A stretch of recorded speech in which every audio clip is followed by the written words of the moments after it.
You know, it's a fascinating question. How exactly does the law protect something as personal, as intimate, as faith?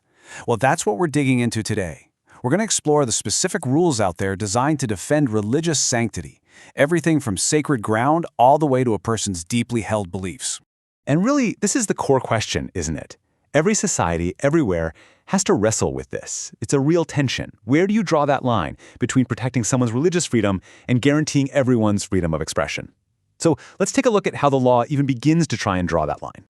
Okay, so to get our heads around this, we're going to break down 5 key legal provisions from the Penal Code. And these cover a whole range of things, from actual physical places to just spoken words. But, and this is the really interesting part, as you'll see, they all share this fascinating common thread. All right, first up, let's start with the tangible stuff. We're talking about the laws that are designed to shield sacred ground. You know, the actual physical places where people worship and where they honor their dead. Now, what's interesting here is that the law actually makes a clear distinction between 2 different types of sacred spaces. So on one side, you have protections for active places of worship, and on the other, it safeguards those solemn places of rest, like burial grounds. So if someone damages a place of worship, the penalty can be pretty steep, up to 2 years in prison. But, and this is a really crucial detail, it's not just about the act of destruction itself. The prosecution has to prove it was done with the specific intent to insult a religion.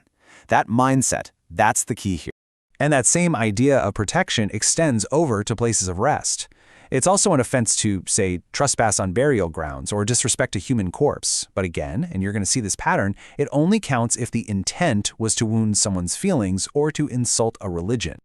And right here is where you can see the legal system making a judgment call.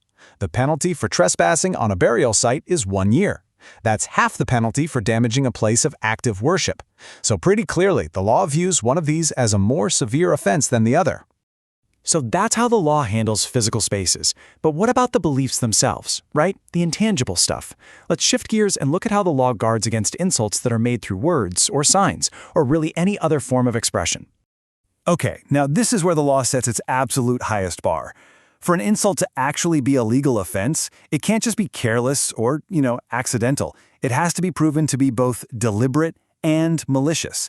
In other words, it has to be specifically designed to outrage someone's religious feelings. And this multi-part test is so critical. It requires that malicious intent plus an action that's aimed at outraging an entire group of people.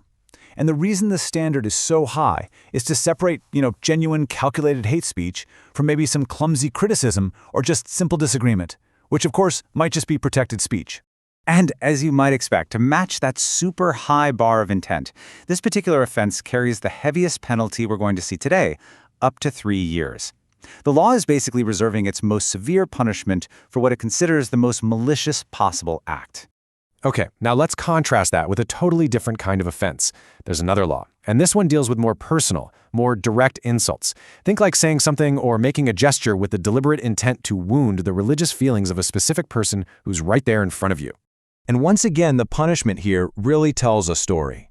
Because this act is aimed at an individual's feelings. Rather than a broad insult to an entire religion, the penalty is lower. It's a maximum of 1 year. All right, finally, let's move from protecting places and beliefs to protecting the actual act of worship itself. So how does the law shield assemblies of people while they're actively practicing their faith? Well, the answer is a law that makes it an offense to voluntarily disturb any assembly that is lawfully engaged in religious worship. This one is purely about protecting the right to practice your faith peacefully without anyone interfering. And the penalty for this kind of disruption? It's pretty straightforward. Imprisonment for up to 1 year. It's all about protecting that collective right to worship from any intentional interference. So, okay, we've looked at laws covering places, beliefs, and assemblies. What's that common thread I mentioned earlier? Well, it all comes down to one absolutely crucial concept: intent.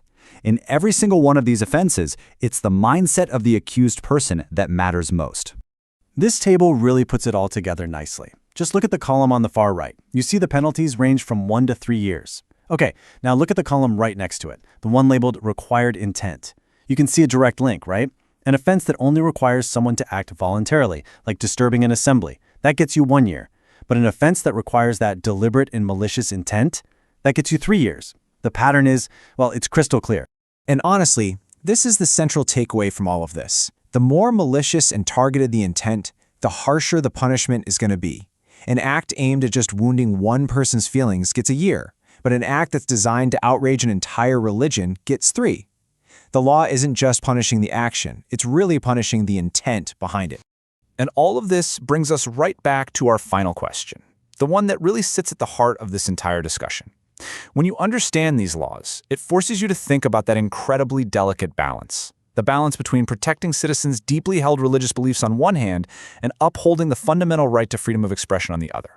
It's a huge challenge, and it's something legal systems all over the world are still trying to figure out.